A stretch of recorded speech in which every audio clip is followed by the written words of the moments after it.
নমস্কার বন্ধুরা, কেমন আছো সবাই? আমি নীলাঞ্জন চক্রবর্তী তোমাদের সকলকে ব্যাংকিং মেন্টর চ্যানেলে স্বাগত জানাচ্ছি। তো আজকে একটা স্পেশাল ভিডিও তোমাদের জন্য নিয়ে এসেছি। একটা নতুন নোটিফিকেশন এবং নতুন অপরচুনিটি ব্যাংক অফ বরোদার পক্ষ থেকে এখানে দেখা যাচ্ছে। ব্যাংক অফ বরোদা কী করেছে, একটা নতুন ভ্যাকেন্সি লঞ্চ করেছে তোমার অফিস অ্যাসিস্ট্যান্ট পিওন পারপাসের জন্য, অর্থাৎ সাবঅর্ডিনেট স্টাফস, তার জন্য একটা ভ্যাকেন্সি লঞ্চ করেছে। এবং সবথেকে বড় একটা পয়েন্ট, নর্মাল ভ্যাকেন্সিজের থেকে, নর্মাল নোটিফিকেশন থেকে এটা কেন আলাদা? কারণ 10th পাস যোগ্যতা যাদের আছে তারাও কিন্তু অ্যাপ্লিকেবল এই ভ্যাকেন্সিতে অ্যাপ্লাই করার জন্য। ওকে, তো আমি একটু ডিটেলস এই ভ্যাকেন্সি সম্বন্ধে জানাবো। আমি অলরেডি একটা শর্ট ভিডিও বানিয়ে ব্যাপারটা সম্বন্ধে বলে রেখেছি, আর একটু ডিটেলস আমি জানাবো। ন্যাচারালি এর যে ওয়ার্ক রোলটা, এটা পার্মানেন্ট জব, এটা কোনো অ্যাপ্রেন্টিস টাইপের জব নয় যেখানে এক বছরের পিরিয়ডের পর বা কোনো নির্দিষ্ট কন্ট্রাকচুয়াল পিরিয়ডের পর তোমাকে টার্মিনেট করে দেওয়া হবে। এখানে প্রপার পে স্কেল আছে এবং সেই পে স্কেল ফলো করে তোমাকে স্যালারিজ দেওয়া হবে, অ্যালাওয়েন্সেস প্রোভাইড করা হবে এবং ফার্দার প্রমোশনের অপশনসও আই হোপ ওখানে অ্যাভেলেবেল থাকবে এই ভ্যাকেন্সির এগেনস্টে। তো এটা একটা খুব ভালো অপরচুনিটি আমার মতে বলে জব সিকিওর করার জন্য। এবং একবার এখানে জব পেয়ে গেলে পরে সেই জবের সাথে সাথে প্যারালালি প্রিপারেশন করে আদার্স এক্সামের জন্য প্রস্তুতি করা যেতে পারে বলে আমার মনে হয়। আমি একটু ডিটেল ভ্যাকেন্সি সম্বন্ধে আলোচনা করব। ওয়েস্ট বেঙ্গলের কথা যদি বলা হয়, প্রথমত একটা স্টেট ওয়াইজ ভ্যাকেন্সি, তুমি যে স্টেট থেকে অ্যাপ্লাই করবে তোমার সেই স্টেটের মধ্যেই পোস্টিং হবে, স্টেটের বাইরে কোথাও পাঠাবে না। ওয়েস্ট বেঙ্গল স্টেটে টোটাল 14 ভ্যাকেন্সি আছে, তার মধ্যে সম্ভবত 7টা মতন জেনারেল ভ্যাকেন্সি এবং বাকি ক্যাটাগরি ওয়াইজ এসসি এসটি ওবিসিস কিছু আদার ভ্যাকেন্সিজ এখানে প্রোভাইড করা হয়েছে। ডিটেল নোটিফিকেশন আমাদের টেলিগ্রাম গ্রুপে দেওয়া আছে, গ্রুপের লিঙ্ক ভিডিও ডিসক্রিপশনে পেয়ে যাবে, সেখান থেকে জয়েন করতে পারো।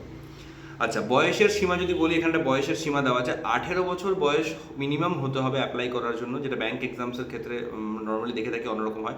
18 বছর বয়স মিনিমাম হতে হবে, 18 থেকে 26, টপ থ্রেশহোল্ড হচ্ছে 26 বছর, যেখানে ক্লারিক্যাল এক্সাম 28 বছর অবধি অ্যাপ্লিকেবল থাকে, সেখানে 26 বছর ইউআর ক্যান্ডিডেটদের জন্য। এছাড়াও এসসি এসটি ওবিসিসদের জন্য এজ রিল্যাক্সেশনের এখানে প্রভিশন আছে।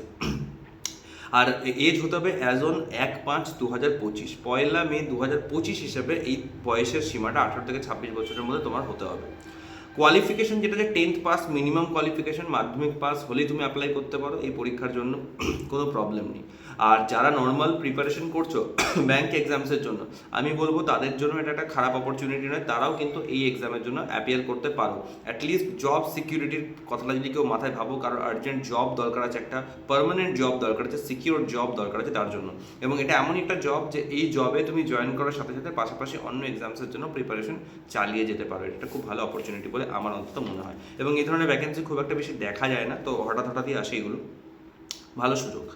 আচ্ছা, যদি এক্সাম প্যাটার্ন সম্বন্ধে কথা বলি, কীরকম প্যাটার্ন এক্সাম হবে, তো একটা প্রথমত রিটেন এক্সাম হবে, প্রি মেন্স আলাদা করে কিছু নেই, একটাই রিটেন এক্সাম হবে, অনলাইন টেস্ট।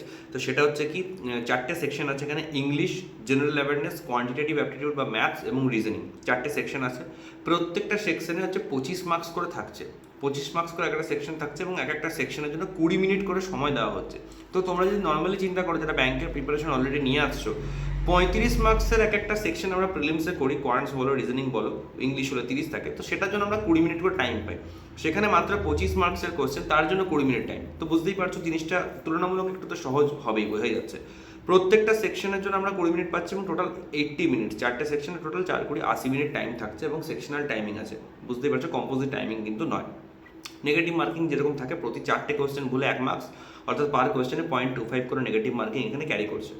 আচ্ছা, এই সেকশনের পর আরেকটা যেটা এক্সাম হবে সেটা হচ্ছে এলপিটি, ল্যাঙ্গুয়েজ প্রফিসিয়েন্সি টেস্ট থাকবে। প্রত্যেকটা স্টেটের নির্দিষ্ট লোকাল ল্যাঙ্গুয়েজ, অফিসিয়াল ল্যাঙ্গুয়েজেস যেগুলো আছে তার উপর টেস্ট হবে।